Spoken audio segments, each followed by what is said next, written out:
Te damos la bienvenida a un episodio más de Tu Corazón y el Dinero. Finanzas en nuestro día a día, Chacho. Así es que hemos titulado esta nueva temporada.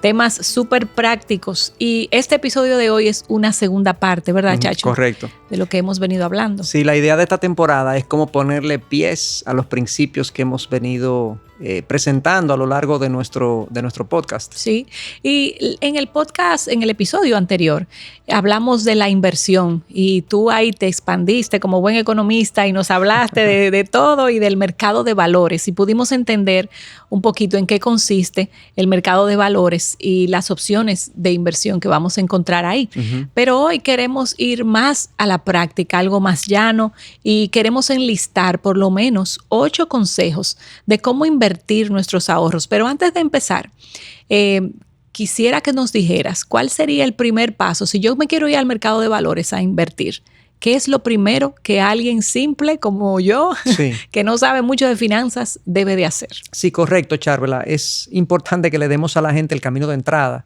a este mercado. Es un universo, como dijimos, es un supermercado de instrumentos financieros. Y básicamente para mí lo más fácil sería que la persona se acerque en su país a lo que se conoce como un intermediario de inversión. En mi país, en nuestro país, se llaman puestos de bolsa. Uh-huh. En otros países se llaman corredores o brokers, uh-huh, intermediarios de inversión. Pero estoy hablando de intermediarios de inversión que son regulados por la superintendencia o por las autoridades financieras del país, uh-huh, en el que se encuentra la persona que nos escucha, porque hay mucha gente que se autoproclama intermediario de inversión y que capta recursos, uh-huh, de manera privada, sí, y hace inversiones de manera no regulada en instrumentos que no están regulados o no necesariamente invierte y, uh-huh, se derivan en estos famosos esquemas piramidales o tipo Ponzi, donde la persona capta recursos pero realmente, uh-huh, no tiene una intención de devolverlos y es más un fraude que una, uh-huh, inversión, obviamente. Exacto. Pero que se acerque a un intermediario de inversión regulado, uh-huh, eso puede ser vía el banco con el que esa persona se maneja, y ahí que solicite la apertura de una cuenta de inversión o una cuenta de corretaje. Esa cuenta, esa apertura no necesita poner recursos. Totalmente gratis. Es gratuito, yo abro la cuenta, uh-huh, me dan un número y ya yo puedo invertir. Entonces, ¿cómo comienzo? Bueno, yo le pido a ese intermediario, envíame las opciones de inversión que tú tienes, uh-huh, o que tú me puedes ofrecer. Me las envían o yo la puedo ver por vía web o la puedo ver de manera presencial, uh-huh, y yo ahí veo cuáles son las opciones que tiene y luego de que yo identifico cuál es la inversión que yo pudiera, por la que quiero optar, uh-huh, le digo, bueno, yo tengo $1,000, $2,000, $3,000. Lo importante en este mercado es que no hay que tener muchos recursos para, sí, comenzar a invertir. Yo puedo tener muy pocos recursos y comienzo a invertir poco a poco, uh-huh, en la medida que voy acumulando recursos. Entonces, le informo a la persona, bueno, yo tengo $1,000 que quiero invertir o $500 que quiero invertir en tal inversión que tú me mandaste. Exacto. La persona dice, de acuerdo. Entonces, mándame los recursos, deposítamelo en esta cuenta, yo mando los recursos y se deposita, uh-huh, entonces yo hago la inversión. O sea, fíjense que los intermediarios de inversión me ofrecen alternativas, pero yo no invierto recursos en ellos, sino que persona, es a través de ellos, no la institución. Ellos me presentan las opciones, uh-huh, de inversión en las cuales yo puedo invertir, uh-huh, pero no son ellos los receptores de los recursos, son otros, empresas, gobiernos, que pueden ser acciones, como, uh-huh, ya vimos en el episodio anterior, o pueden ser bonos o instrumentos de deuda. O sea que esa es la manera de entrar, acercarse a un intermediario de inversión y comenzar por ahí. Y muchos de esos puestos de bolsa tienen a veces hasta talleres que te pueden ofrecer para aquellos que no saben. Exactamente, porque ellos quieren promover una cultura de inversión. Claro, exactamente, ese es el futuro. Chacho, vámonos a 8 consejos prácticos que hemos enlistado para poder invertir mis ahorros de una forma eficiente, como y hacemos el énfasis, esto es algo obedeciendo o atendiendo a ese llamado bíblico de ser buenos mayordomos de nuestros recursos. Claro. Esto no es simplemente para enriquecernos, sino para, uh-huh, manejar sabiamente lo que Dios ha puesto en nuestras manos. Y el primer consejo es establecer un objetivo o un plan. ¿Qué tú quieres decir con eso? Sí, bueno, mucha gente comienza a invertir sin tener claro cuál es el objetivo. Uh-huh. Una inversión para mi retiro o mi jubilación es diferente a si yo estoy invirtiendo mis recursos para adquirir un auto o un vehículo en unos 2 o 3 años, uh-huh, o para yo adquirir una vivienda en 4 o 5 años, o para la educación de mis hijos. Entonces hay yo tengo que tener claro cuál es mi objetivo y en función de mi objetivo, yo también tener entonces un plan de inversión. Incluso yo converso esto con el intermediario de inversión, con el asesor de inversión, que está a cargo de mi cuenta, donde él me puede proponer, mira, te conviene esto a este plazo, con esta tasa, porque tú si vas a comprar un vehículo y lo necesitas en 3 años, necesitas un instrumento que tenga liquidez, que puedas liquidar, que puedas salir de él en 3 años y no un instrumento que te mantenga atado por un periodo de tiempo más largo. Entonces, tengo que tener un objetivo claro de cuál es, qué es lo que quiero lograr con mi inversión, para en función de eso armar mi plan de inversión. Excelente. Ese es el primer consejo. Exactamente. Lo segundo es diversifica. Y a mí me llama la atención que ese famoso dicho de no poner los huevos en una sola canasta es bíblico. Yo no me había percatado de eso. Así es. Y te lo digo porque en Eclesiastés 11, versículo 2, dice, coloca tus inversiones en varios lugares porque no sabes qué riesgo puede haber más adelante. Así Increíble, es bíblico eso. No es así, esa es la traducción, nueva traducción viviente, que es muy práctica, muy llana.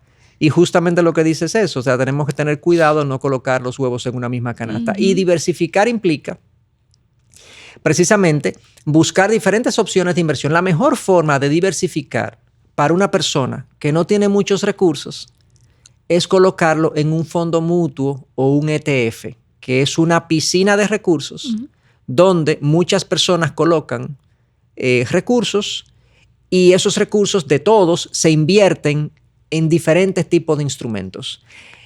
Los fondos mutuos o los ETFs son instrumentos de renta variable, pero hay muchos fondos mutuos o ETFs que tienen un rendimiento bastante predecible. Sobre todo los que están asociados al sector inmobiliario, que invierten en edificios, en hoteles, en oficinas, en plazas comerciales, ese tipo de cosas. En muchos países están disponibles este tipo de instrumentos. Y cuando yo no tengo, vuelvo y digo, cuando no tengo muchos recursos para colocar una cantidad en un bono, otra cantidad en otro bono y demás, yo puedo comenzar con un fondo mutuo o un ETF que ya de por sí me permite diversificar a pesar de que yo tenga una pequeña cantidad. Exacto. Lo que tenemos un poco más de recursos, ya podemos considerar, por ejemplo, colocar una parte en bonos de un gobierno, una parte en bonos de empresas, una parte quizás variable en ETFs o fondos mutuos, o sea, diversificar. Y quiero mencionar que hay diferentes tipos de diversificación. Yo puedo diversificar por tipo de instrumento. Bonos, acciones, ETFs o fondos mutuos. Yo puedo diversificar también por moneda. Yo puedo poner la mitad de mis recursos en una moneda fuerte, como el dólar, como el euro. Típicamente el dólar en nuestro país. Pero bajo una inversión en esa moneda. O sea, no es que cambié de pesos dominicanos a dólares y lo dejé en una cuenta. Correcto, ¿no? Exactamente. En una inversión denominada en dólares o en una inversión denominada en mi moneda local. Dependiendo del país en el que yo me encuentre, quizás hay países que tienen una moneda mucho más inestable, una inflación mucho más alta, y yo decido poner el 100% de mis recursos en una moneda fuerte hasta tanto se estabilice la situación de mi moneda. O sea que yo puedo diversificar por tipo de instrumento, por moneda, hasta por sector económico. Quiero poner una parte en energía, una parte en turismo, una parte... Pero eso ya es más sofisticado, obviamente. Para el grueso de los inversionistas, a los cuales yo creo que nos estamos dirigiendo, básicamente la consideración es diversificar en función de moneda o en función también de tipo de instrumento. Exacto. No ponerlo todo en una sola forma de Buen inversión. principio, porque ¿qué pasa? Claro. Cuando un instrumento sube, el otro lo compensa. Eso es lo que pasa. Y tenemos como una especie de baile entre uno y otro. Claro. Excelente. Chacho, hay un tercer consejo y tiene un soporte bíblico. Está ese versículo en Proverbios 16:8. Dice, es mejor tener poco con justicia que ser rico y deshonesto. Y es el consejo número 3 que debemos de seguir, que es invertir éticamente. ¿Cuándo alguien puede invertir así? Claro, en este universo de opciones que tenemos en los mercados de capitales, pueden haber empresas cuya actividad no sea consona con nuestros principios cristianos. Hay empresas que se dedican a la administración de casinos. Hay empresas que se dedican a la producción y distribución de bebidas alcohólicas. Y no estamos en un programa para hablar en extenso de por qué ese tipo de actividades no deberían ser apoyadas por nosotros, pues yo creo que hasta cierto punto obvio que hay ciertos límites en nuestra inversión. Claro. Entonces los límites son esos límites éticos y de principios morales que están en la palabra de Dios, que nosotros no queremos apoyar ninguna actividad o financiar ninguna actividad que no vaya en pos del florecimiento humano. Todo aquello que afecte el florecimiento del ser humano como Dios lo diseñó en la palabra, nosotros no deberíamos apoyar esa empresa o esa iniciativa. Y esos son los límites éticos que debemos considerar. Es mejor no ganarnos ese alto rendimiento si es que están prometiendo un alto rendimiento que financiar una actividad que Dios cuestionaría por qué lo hiciste. Exactamente. Esa es la idea. Al final, Él es el dueño. Así es, exactamente. Nosotros los administradores. Ok, el número 4, consejo número 4, es que consideremos el riesgo. Y también tenemos un versículo. Y está en Eclesiastés 11:2. Bueno, yo lo leí ya. De Nueva Traducción Viviente. Tiene una aplicación doble ese versículo. Exactamente. ¿Tú no lo puedes explicar? Sí, la idea de considerar el riesgo es porque mucha gente, cuando comienza sobre todo en esta iniciativa de invertir sus fondos, sencillamente se lleva de lo que le dicen, pero no pregunta y no considera que toda inversión tiene un riesgo dependiendo de lo que me estén presentando.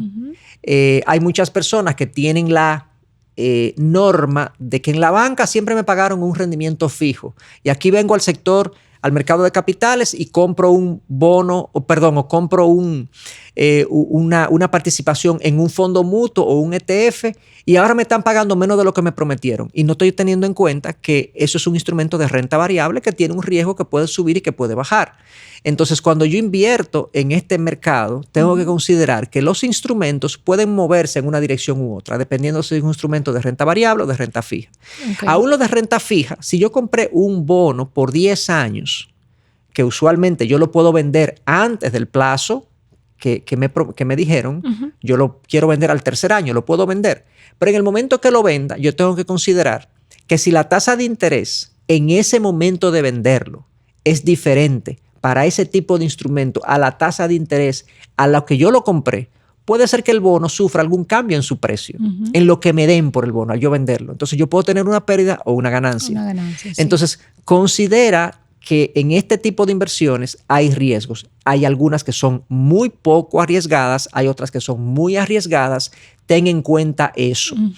Dentro del mercado de capitales existen las figuras de lo que se conoce como las calificadoras de riesgo. Son empresas que emiten una opinión de cada instrumento que se está comerciando, que se está vendiendo y comprando en el mercado de capitales. Una opinión o como una calificación, como una nota, sí, ¿no? Le dan una nota en AA, AAA, W, B+, etcétera, etcétera. Mientras más alta es la letra, por así decirlo, si es A o es AAA, es mejor el riesgo, es más bajo el riesgo. Mientras más hacia abajo en el abecedario es la letra, hasta D, que es default, que es incumplimiento. Ahí no invertimos. Exactamente, ahí no se puede poner. ¿Cuál sería la letra que tú dirías, bueno? BBB hacia arriba son inversiones buenas. Con poco riesgo, con bajo riesgo. BBB de W hacia abajo son inversiones más arriesgadas que tengo que considerar al poner mi dinero ahí. Exacto. No es que no se puede hacer, se puede hacer, pero tengo que considerar ponerlas o no ponerlas, porque depende de mi apetito por riesgo. Entonces, quiero advertirle a la gente que cuando se va al mercado de capitales, tiene que tener en cuenta, no como en la banca, lo pongo ahí, me dan un rendimiento, yo no veo si el banco... Aquí no, aquí hay que ver el riesgo de cada instrumento para conocer de qué se trata. Exactamente. Chacho, y el consejo número 5, invierte en aquello que entiendes. Y yo quiero que ahí está muy de moda ese tema del Bitcoin. Hay mucha gente que está apasionada con ese tema, pero no muchos sabemos. Claro, la gente invierte en lo que está de moda. Y hay un segundo consejo más adelante que habla de no llevarnos de la manada, pero quiero circunscribirme a invertir en lo que sí entiendes y a no invertir en lo que no entiendes. La mayoría de la gente se lleva del rendimiento ofrecido y no de si entiende la actividad en la que está invirtiendo. Y para ser buenos mayordomos, yo no voy a colocar mis recursos o no debería colocar mis recursos en actividades que yo no entiendo qué es lo que hacen, cómo es que funcionan. Sencillamente me promete un 7, un 8% y cómo hacer el dinero. No, yo no sé, pero está buena la inversión. No debería ser así. Eso es irresponsable. Entonces, invierte solamente en aquello que entiendes. Lo que no entiendes, o que te lo expliquen o déjaselo a otro. Sí. Y en especial ese tema del Bitcoin, que quizás luego hagamos un episodio de toda esta la criptomoneda, pero ni siquiera sabemos, como tú has dicho, exactamente el origen, quién lo respalda. Entonces, ¿cierto? No tiene respaldo, pero sobre todo los movimientos del precio del Bitcoin son impredecibles y desconocidos. ¿Qué lo mueve? ¿Cuáles son las fuerzas que mueven el Bitcoin detrás? Es muy poco probable que alguien lo pueda conocer por la forma como funciona el Bitcoin. Como tú dijiste, no es el momento para expandirnos sobre eso, pero ese es un buen ejemplo de que mucha gente invirtió en Bitcoin o en otras monedas digitales como Ethereum y no saben a qué se debe que el precio suba o que el precio baja y no saben por qué existen y qué necesidades están cumpliendo estas monedas digitales, como le llaman. O sea que sí, es un buen ejemplo de mucha gente invirtiendo en cosas que no entienden. Y pasa también con negocios que te lo pintan súper rentables, pero en realidad tú no sabes de eso. Así es. Tú no lo conoces, no inviertas ahí. Así es. Consejo número 6, que te guíe la cabeza, no las emociones ni la manada. Va muy de mano con esto de la moda. Sí, exactamente. Cuando uno invierte vía el mercado de valores, sobre todo cuando invierte en instrumentos de renta variable, fondos mutuos o ETFs y también las acciones de empresas, el que no sabe del mercado y no sabe cómo se comporta, piensa que toda acción que sube es buena y toda acción que baja es mala. Entonces, cuando la acción está subiendo, yo quiero comprar. Cuando la acción está bajando, yo quiero vender. Pero sucede que si está bajando y vendo, pierdo. Claro. Mientras que si yo sé que las acciones pueden subir y bajar, si yo entiendo por qué sube una acción y por qué baja una acción, en el momento que suba, no necesariamente eso es una indicación de que compre. Porque si yo tengo cierta información de por qué está subiendo, yo digo, no, eso es temporal. Mejor no compro, mejor espero que baje y compro más barato. O está bajando, quiero vender, pero si yo sé que es algo temporal por una situación que se dio en el mundo y demás, pero es una buena acción, es una buena empresa o es una buena inversión en un fondo mutuo y yo creo que hay un fundamento que le va a poner un piso a esa bajada, digo, no, yo mejor me mantengo ahí, voy a esperar porque yo creo que eso va a volver a su nivel otra vez y sencillamente no pierdo cuando vendo. O sea que ten cuidado de dejarte estimular cuando las cosas suben o desanimarte cuando los instrumentos bajan. No te muevas por eso, muévete por información que te provea tu intermediario de inversión o que tú veas en las noticias, que tú recabes información acerca de las razones de las subidas o las bajadas. Exacto. Lo mismo que el tema de las manadas. En los mercados hay mucho comportamiento. Esto se ha documentado incluso teóricamente. La gente se mueve como se mueven las manadas de ganado, las ganadas de los ñus en África que se mueven de un lugar a otro y que cuando hay un pequeño exabrupto en uno, cuando hay un susto en uno, pues la manada sencillamente se mueve en una dirección de manera irracional. Sí. Eso ha pasado hacia el lado bueno y hacia el lado malo. Hay acciones e instrumentos que han subido muchísimo de precio por un efecto manada, que no tenían fundamento para subir y luego se desploman abruptamente. Wow. Y ha pasado también que hay acciones que han bajado de precio por un efecto manada, por una noticia falsa o un desconocimiento del mercado, baja la acción y hay mucha gente que ha perdido dinero porque lo ha vendido a la baja cuando realmente la acción sí tenía fundamento para estar en un precio más alto. Se vuelve y se Entonces, coloca. La manada no debe ser, para mí, el criterio de decisión en cuanto a mis inversiones. Y en manada también podemos decir, a veces oímos con aquel inversionista, todo el mundo está poniendo su dinero. Claro, exactamente. Y todos vamos e invertimos ahí, no averiguamos. Bueno, mucho. Es un buen paréntesis de que en nuestros países, e incluso en Estados Unidos, hay también de esto, porque hay una famosa serie en Netflix que se titula Madoff, que es la presentación de todo un esquema de un individuo que captó recursos de terceros, millones y millones de dólares, o sea, 50 billones de dólares por años, y era todo fraudulento. Y la gente quería invertir con él. Exactamente. Porque los grandes invertían con él. Él prometía altos rendimientos, pero realmente sus inversiones no se correspondían con los rendimientos que prometía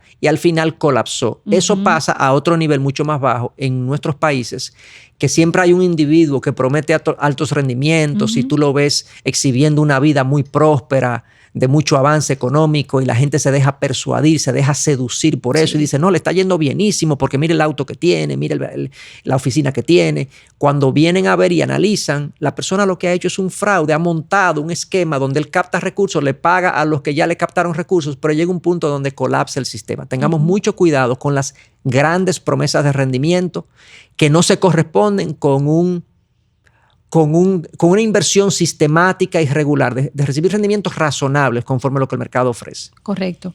Chacho, consejo número 7, piensa en el largo plazo. Y nuevamente, nueva vez quiero leer un versículo de Proverbios. Está en el capítulo 13, versículo 11. La riqueza lograda de la noche a la mañana pronto desaparece, pero la que es fruto del arduo trabajo aumenta con el tiempo. Sí, ahí la palabra nos exhorta a que pensemos en que el rendimiento se produce más bien a lo largo del tiempo por un trabajo sistemático y arduo. Y paciencia, que tú has hablado mucho de eso. Y paciencia, exactamente. Hoy vivimos en la cultura de la gratificación instantánea, de la inmediatez. La gente quiere mucho en poco tiempo. Y la gente no tiene la paciencia de esperar lo que van a rendir mis inversiones en unos años más adelante. Entonces, mi exhortación es que esa idea de que podemos encontrar la mina de recursos que nadie encontró, identificar aquello que nadie observó y que nosotros sí lo descubrimos y que podemos ser ricos de la noche a la mañana, es más una ilusión que una realidad. Y hay muchos que que se han ido en esa dirección y lamentablemente han fracasado. Entonces, mi exhortación es que cuando tú inviertas, sé paciente. Si tú logras producir a lo largo de tu vida productiva un rendimiento que es 4 o 5 puntos porcentuales por encima de lo que el mercado habitualmente ofrece, habrás ganado muchísimo en el largo plazo. Entonces, esa es mi exhortación, de que nos quitemos la idea o el paradigma de que queremos encontrar aquello que nos va a hacer ricos, porque de hecho incluso la misma Biblia condena que los que tienen el deseo de hacerse ricos caen en muchas trampas y frustraciones y dolor, producto de este deseo y de este apetito de ser ricos. Seamos buenos mayordomos, no tengamos apetito de ser ricos. Al final la riqueza no llena el corazón, solo Dios llena el corazón. Esto es solo pura mayordomía de lo que Dios pone. Así es. Chacho, y el último consejo es, y es algo que quizás no muchos tienen en cuenta, y es que considera los costos de manejo. ¿Tú puedes explicar un poco eso? Sí, bueno, como yo recomendé, o como recomendamos al principio, que te acercaras a un intermediario de inversión, estos intermediarios de inversión tienen un costo. Indágalos, conócelos, pueden ir desde el 0.5% de tus fondos, o sea, la mitad de un 1% o un 2%. Hay unos más caros que otros, hay unos más costosos que otros. Entonces, indaga eso, porque sin darte cuenta y sencillamente sin observarlo, puede ser que estés pagando el doble de lo que otra persona o otro intermediario te pudiera ofrecer los mismos servicios por una fracción del precio. Entonces, considera eso, porque en el tiempo, una diferencia de un punto porcentual en tu rendimiento, en el tiempo, representa una gran cantidad de recursos. O sea, que tenlo en cuenta. Chacho, y con esta pregunta quiero cerrar, y creo que es la pregunta. Imagínate que alguien que no tiene mucho conocimiento ha encontrado la inversión, una inversión que es segura y que promete pagar una buena tasa de interés, pero ¿qué pasa? O un buen rendimiento. Un buen rendimiento, y resulta, pero yo no tengo los recursos. Pero se me ocurre la idea de que voy al banco a pedir un préstamo, voy a adquirir una deuda para entonces hacer esa inversión. ¿Qué opinas tú? ¿Puedo endeudarme para invertir? Bueno, hay mucha gente que lo hace, personas que toman una deuda para hacer una inversión, y en general es una mala práctica financiera, porque yo estoy arriesgando lo que no es mío. Y si la inversión no va bien, y toda inversión puede no ir bien, tiene sus riesgos. Y pierdo la inversión, lamentablemente me quedo con la deuda, que sí es cierta.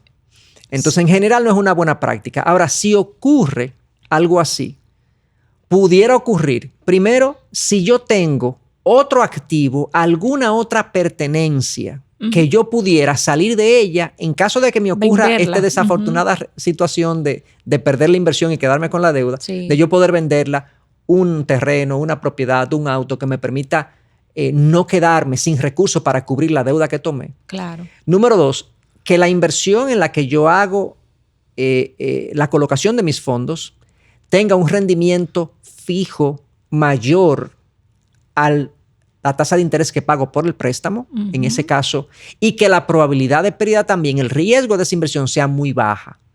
Si no se dan esas condiciones, yo no debería endeudarme para invertir. En general, vuelvo y digo, no es una buena práctica que yo tome prestado lo que no es mío para yo invertir. Pero si yo tengo fondos para hacerle frente a aquello que tomé prestado, bueno, yo pudiera hacerlo porque estoy siendo íntegro, no estoy poniendo en riesgo lo que no me pertenece. Yo tengo ese dinero, pero no lo voy a poner ahí por alguna razón que la estoy utilizando de alguna otra forma. Pero hay que tener mucho cuidado con esto, sobre todo cuando las personas van a emprender. Mi recomendación cuando van a emprender, o sea, es una inversión directa. Sí. Traten de buscar un socio, no un préstamo.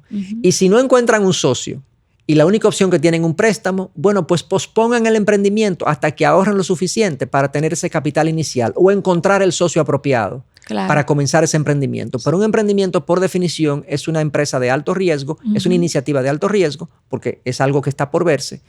Y poner entonces, ponerme esa presión de tener que pagar un préstamo apenas yo empezando un negocio es algo que no le deseo yo a nadie. Exactamente. Así es. Bueno, gracias, Chacho. Y gracias a ustedes. Yo sé que quizás con todos estos temas de inversión puede que haya surgido preguntas, así que te animamos a ir a nuestra página de Integridad y Sabiduría y allí buscar el podcast Tu Corazón y el Dinero y en esa casillita dejarnos la pregunta para que en un episodio al final, como lo hacemos siempre, podamos responderla. Así que esto es todo por hoy y nos vemos en otra próxima entrega de Tu Corazón y el Dinero.